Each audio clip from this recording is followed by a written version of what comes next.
Yes, hello. Welcome to the presentation of MAG's Q3 report. Here to talk to you today is myself, Daniel, I'm the CEO. And Magnus, CFO of MAG. This March to May period is something we'll talk about the highlights here and also mention a bit about what's been going on in the first few weeks of June. But first to the main highlights here. So of course we're super happy to announce that Tile Mansion, our latest game, is going to go forward to a global launch. So we're going to talk a bit more about that in a few minutes. Yeah, I'm going to talk about Wordsea and Word Mansion growth, where we see user acquisition working well in the quarter and continuing into the fourth quarter as well. Yes, but let's start looking at the bigger picture here. So here we see the revenues over the last 9 quarters. So the growth continues and we reach the highest revenue level ever as a company. So 91 million of revenues in the quarter. We also see the ARPDAU continue to grow. This time around it's 7% up versus a year ago. And when we look at the kind of longer term expectations of ARPDAU, we believe that this growth trend should continue and it's reasonable to expect us to get to a 10-cent ARPDAU over time. And it's partly based on kind of the continuous improvement of our current games, but also given that, for example, we shared last quarter Wordsea is north of 20-cent ARPDAU and we're launching Tile Mansion today, which has an even higher ARPDAU. So of course, when the mix of like the bigger part of the daily user base is in new games, this average is going to go up. And as we highlight in this picture in blue color, part of the revenues this quarter comes from an extraordinary revenue event, which is a transfer bonus. I thought it makes sense to say a few words about what that is. So in our games, we use something that's called ad mediation. So it's a layer that decides which ad networks that get to show an ad in our games. And over the last year or so, we've had 2 different ad mediators. One is called ironSource and one AppLovin. And we've been able to compare performance between the two services. And this quarter, we saw an opportunity to negotiate a bonus to move all the games to one of them. So given that we knew performance would be good, it was an easy transition to do, and super happy we were able to negotiate a 15 million SEK bonus for that. And I think really important to point out that we're not locked in by this, so we can move and do anything freely at any time. So this is purely kind of an incentivized bonus to get our games over to their platform, and it looks really good. So very happy with the transition.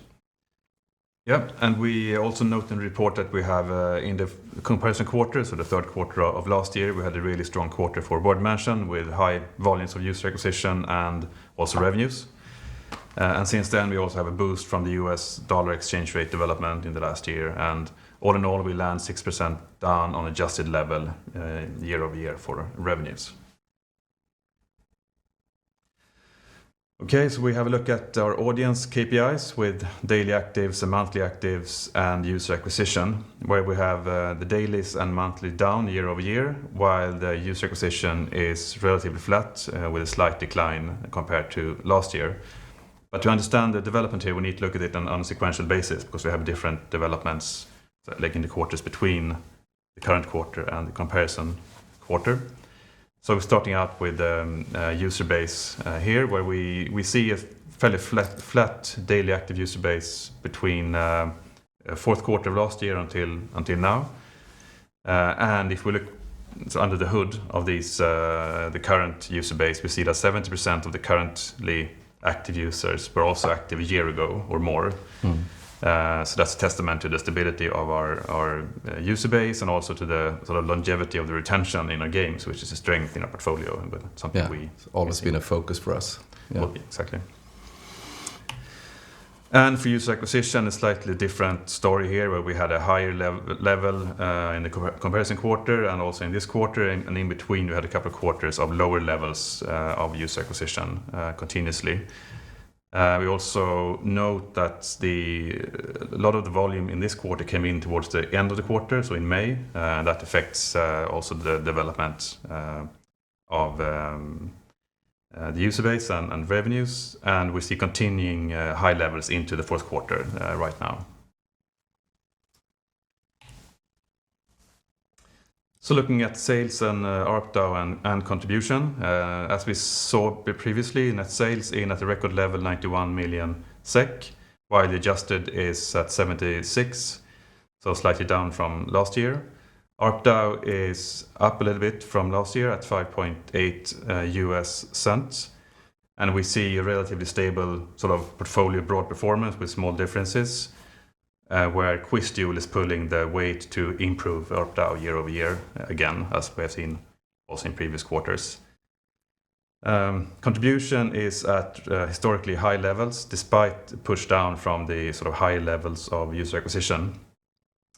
We note that contribution is not counting the transfer bonus in this quarter, since we count contribution as net sales from games, minus platform fees, and minus marketing or user acquisition. Yeah, and I think it's worth noting as well the ARPDAU measure. So it's for a good reason. We always report that in US dollar, because we always see these fluctuations in currency exchange rates, and ARPDAU is more of a kind of product performance KPI. So in order to be able to compare that in a good way between quarters and years, we always do it in cents. And bottom line here is of course great to see a 12 million EBIT. So we're continuing to be profitable and build a stronger and stronger cash position. So this quarter we end at more than 130 million of SEK in cash.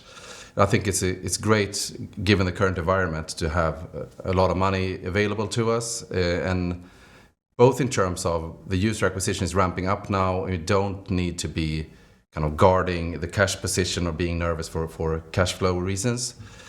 But also on the M&A side, as kind of the multiples have gone down quite dramatically in the public markets, and we do see signs of private markets following the same path, and it's reasonable to think that we can get more value out of M&A in the future than we have in the past, if we look at kind of dollar per dollar or krona per krona. So I think it's really good to build this cash position and have some muscle power if needed.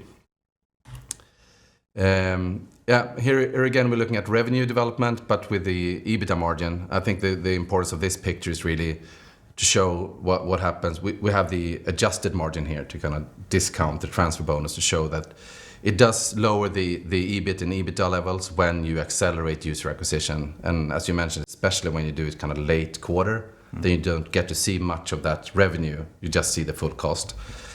But also our intention is to really continue to push as hard as we can on UA, as we always do.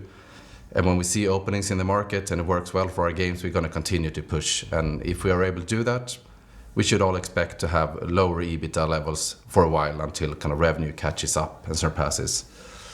But we rely on our prediction models, and they tend to work really well. So when we invest, we know that it's with good profitability in sight further on. Yep, look at the product portfolio a bit.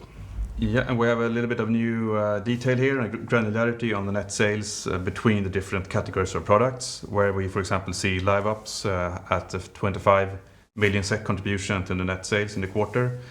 And of course, with a 7-man team, that becomes a very profitable operation in itself. And if we look to the left here on the growth side of things, we have the majority of our revenues from the growth games. So it's 46 million in this quarter.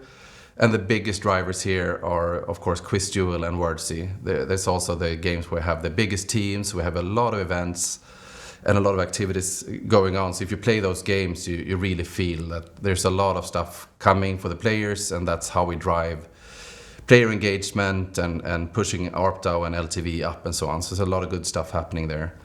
And of course, great this quarter to be able to add Tile Mansion to this group of growth games. So we expect to see a lot of exciting growth from that game in the future. And if we look down to the new game side of things, so we again have had a number of games in market tests. And the news this quarter is that we have seen promising early metrics from multiple of these games. We've tested games in multiple categories, both in word games, and we tested in merge games and so on. And we see promising results. And what we're doing now is to kind of consolidate that and build a really strong wrapper around these core mechanics. We can test multiple core mechanics with the same wrapper. And I'm going to say a few words what I mean by wrapper.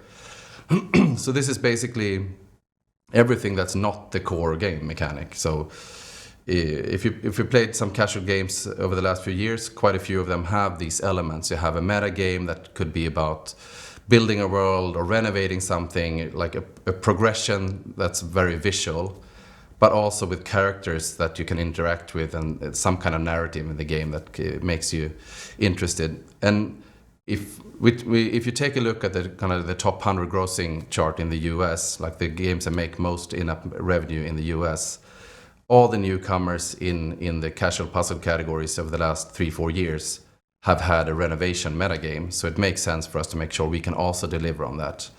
So this is really giving us the potential to fight for the top 100 grossing positions in our category. And also from the marketability standpoint. So I think we're really seen in kind of the tile mansion, word mansion advertising, having characters that can interact and talk about exciting things really drive people to click on the ads, and giving ourselves those kind of capabilities, I think, is great from a marketability standpoint as well.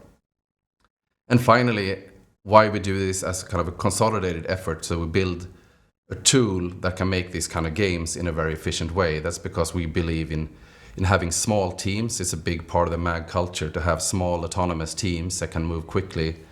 So instead of having huge teams building these games, we make a tool so the small team can still make big games. I think that's what we're after. So a really exciting step for us as a company to have these capabilities.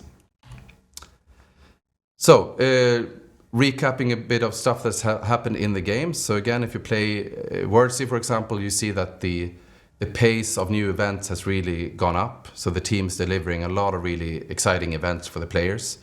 And we see some pictures here from some of the events that help drive this engagement with the players.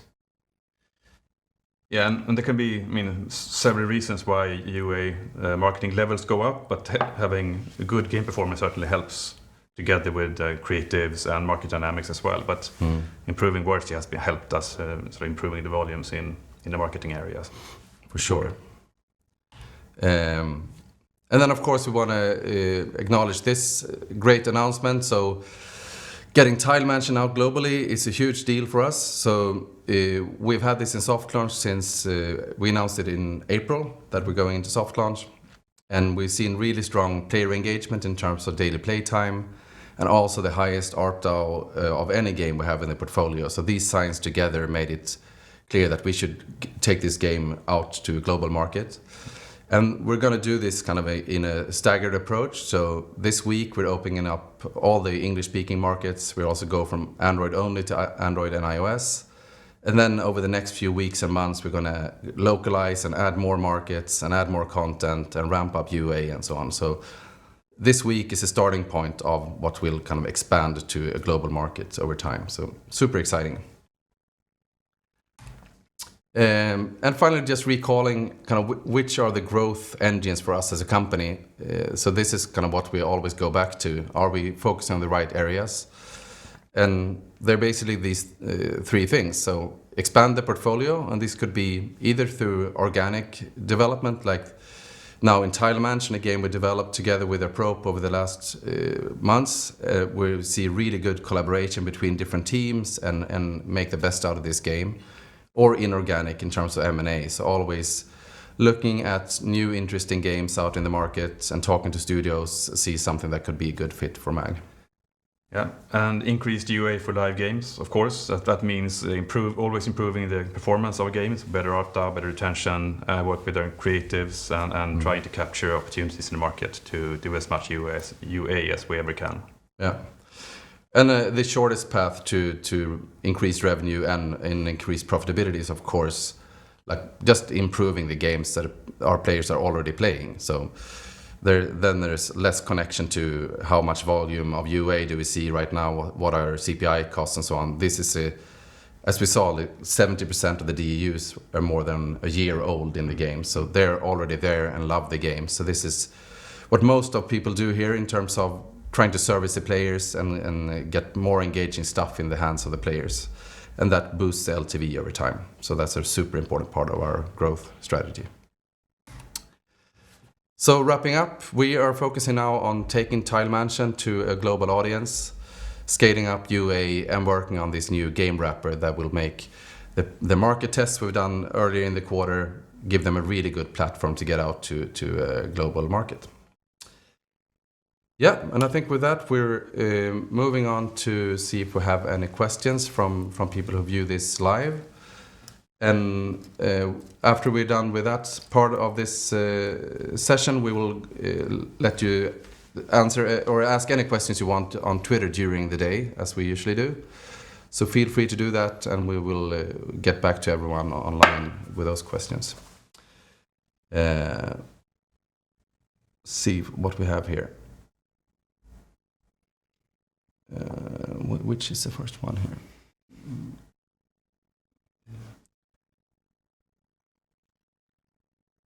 When can we expect to see the results of the game tests you're talking about? How far away is MAG from a soft launch? So what we're doing here with this kind of consolidated approach is to build a wrapper where we can put in the core mechanics from the previous tests. So we expect to have something working that we can play with this wrapper at the end of the summer, and then going into next financial year, we'll start to do more kind of external market tests. But the good thing here is that we've already proven multiple promising game mechanics with kind of one less question mark. And we can really focus on getting this kind of wrapper done in a great way. And in terms of kind of new games helping MAG to scale in revenues short term, that's of course Tile Mansion. That's a big focus for us right now. Yeah, okay. So it seems to be vacation time out there. Not too many questions today, but again, a reminder, if you view this later on during the day, feel free. Twitter is open throughout the day, and we will answer your questions online. So thank you so much for watching this stream. Thank you.